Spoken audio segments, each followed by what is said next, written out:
Hey guys, what's going on? Jenko Sports here, bringing you another episode of our Addicted to Addicks Football Manager 2015 series. Apologies for the lack of content over the weekend. I did warn you it may be a little bit inconsistent because I've been away, but we come back with some big news. Number one, we're looking for a keeper to replace Stephen Henderson on free transfer deadline week. If that's even a thing, I'm sure if it is, Sky Sports News are going to milk it till it's dry. But the other good news, and I can keep an eye on what keeper we're signing on the screen because there's a big issue here.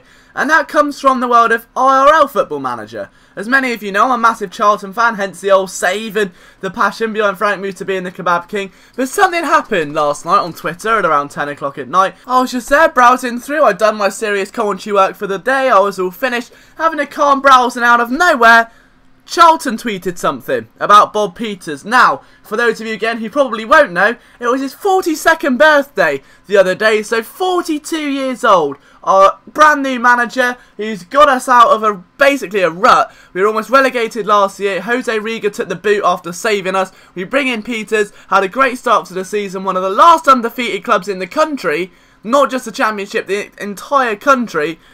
What happens? We have 1 win in 12 games, which, no, there's no denying, it's a terrible run, but we are still getting points. We're mid-table roughly, just below it.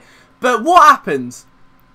Charlton firing for no reason whatsoever. He's just gone out of nowhere. No warning of a sack race. No, Peters has got to improve or he's gone. Nah, I tell you what, let's flip a coin, shall we? Heads or tails. See if we get big Bob Peeters out of the way and his shiny head.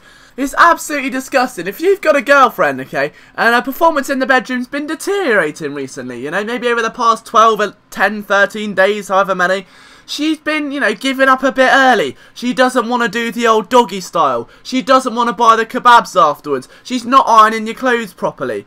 You don't sack her off! Don't bin your girlfriend because you know she's an absolute worldie, and the next girl you're probably going to end up with is a scene kid that goes, I'm so random and unicorns and funny, XD, XD, I've got daddy issues! Or she's going to be an absolute munter. And I'm sorry, but Big Bob Peeters just needs a cuddle right now. He was a mate, he didn't even know who Tuber Akpom was, bless his little soul. You know, he's just brought in Tony Watt, the one-shot wonder. I don't know why, to be honest with you. I've got no idea as to why. But I'll bet you any money right now that Guy Lozan will take over Charlton. We've got our caretaker manager, someone who's arguably hardly qualified. Okay, he should be okay, but he's going to go terribly. Bearing in mind facing fucking Watford with the might of Troy Deeney. That'll be great, that one. A bogey team in FM. God knows what they're doing in real life without Bob Peeters' shiny head to reflect the sunlight into Deeney's eyes so he can't score. But then our other coach, their co-caretaking the team, is a goalie coach. Now that'll work well, won't it? That's a great idea. That's brilliant. I'll tell you what, bring in a goalie coach, walk up to Vetakele and go, you know what, Igor? Instead of practicing your finesse or your composure in front of the net, try your handling, yet see how far you can lob a football over a practice field.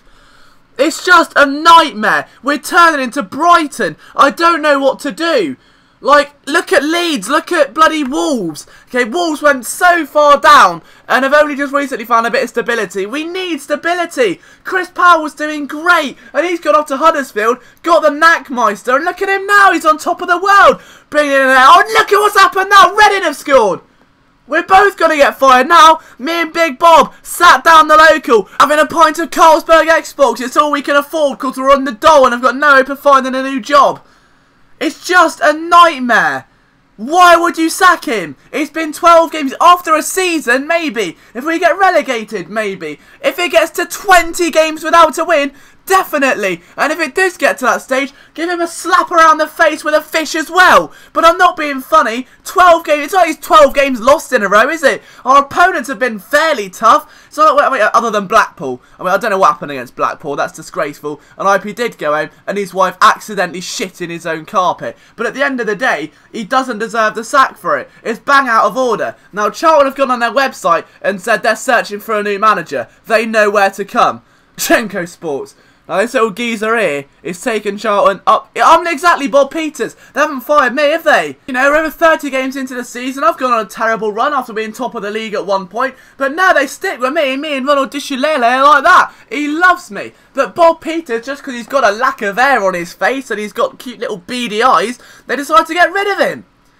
Anyway, I think that's rant over. Basically, I'm not happy with the situation. It's been dealt with atrociously. The club's being overrun by Belgium. Now, I'm not going to be too mad at that. I quite like Standard Liège. I like the talent we've brought in. But at the same time, it's absolutely disgraceful. We're not going to become just one of those clubs where Standard can bunk off all their half-decent players to. Even Tony Watt used to play for Standard Liège, right? He went from Celtic to Standard. In his first interview, said he preferred training to what he did at Standard. So what's happened there? He's fell out with the Standard Liège players, and he's come here because, you know, he's just had a little quiet word with Roland and said, I still want to play for you because I do like your massive donger, but I don't want to play for Standard because they're all wet wipes.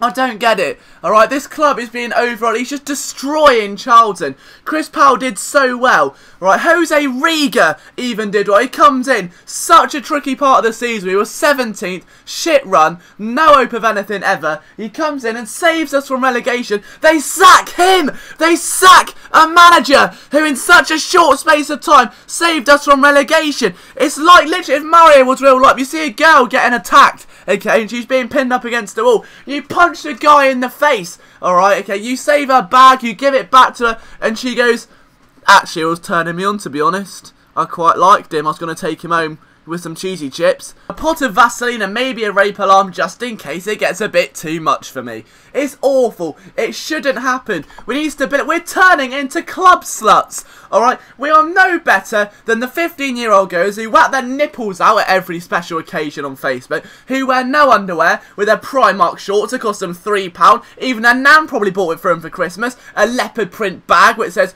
Chuggy on it instead of Gucci, right? And they slut about with their duck pouty lips and their 2-metre high volume hair. We're literally them. We get with so many different guys. It's a 4th manager in a season and a half. Okay, poor old Johnny Jackson, he must be near suicidal now trying to captain that team. No one knows what's going on. It's like he's trying to hold a family together while his mum's become an alcoholic. I don't know what to do, but I can only fear the worst. We're playing Watford on Saturday with a goalkeeper coach as a caretaker. What's he going to do? He can barely coach Stephen Henderson. He sent Nick Pope off. He's brought in Neil Etheridge, who's had half a good game and now thinks he's literally Neuer in disguise and he's going to start every game for the rest of the fucking decade. Alright? Just got no hope. I want to emotionally cry into my Better Kayleigh shirt and then hug it. Alright? It's not a good time to be a Charlton fan. Anyway, I hope you've somehow enjoyed this episode. It's been more of a rant, to be honest. So, if you've had any idea of what's going on, basically, we've signed Louis Ribeiro as a replacement for the dire Stephen Henderson. We lost 1-0 to Reading. It wasn't a bad loss. We had quite a few chances. A late spur of attack at the end. We've got to make more of it next game.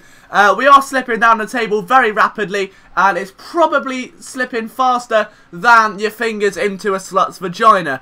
But there is room for improvement. So Louis Ribeiro has been signed. We've sold Nacho to Tranmere.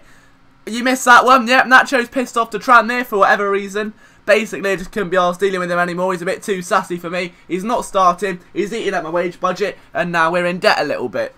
But yeah, if you have been able to follow what's been going on, then well done. If you've enjoyed the rant, somehow, well done. There will be a live stream tonight, so twitch.tv/Jenko Sports at 9 PM. There will be some more Langero banter to see if we can save ourselves from relegation there. After going unbeaten the entire night last time, so that should be really fun to delve into.